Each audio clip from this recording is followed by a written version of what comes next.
ஓம் சக்தி. வெளித்தோற்றத்தை வைத்து எடை போடக்கூடாது.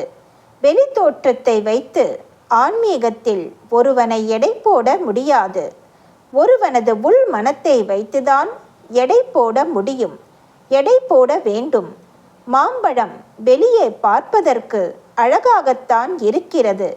ஆனால் உள்ளே வண்டு வாழ்ந்து கொண்டிருக்கிறது. வெளி தோற்றத்திற்கு பக்தன் போலவும் ஆன்மீகவாதி போலவும் தோன்றலாம். ஆனால் உள்ளே அழுக்கு இருக்கிறது.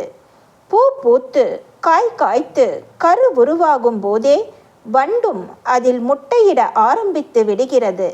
இயற்கையின் ஆற்றல் அந்த புழுவின் வளர்ச்சிக்கு ஏதுவாக அமைகிறது. அதுபோல ஒருவர் வெளி தோற்றத்தை வைத்து ஆன்மீகத்தில் எடை போடக்கூடாது. உள் தோற்றத்தை வைத்தே எடை போட வேண்டும். அன்னையின் அருள்வாக்கு. என்னுடைய அருள்வாக்கு என்ற பாத்திரத்தை பயன்படுத்தி எதிர்கால வாழ்வினை அமைத்து கொள்ள வேண்டும். எல்லோருக்கும் பகிர்ந்தளிக்க வேண்டும். அன்னையின் அருள்வாக்கு. Please share and subscribe. Om Sakthi.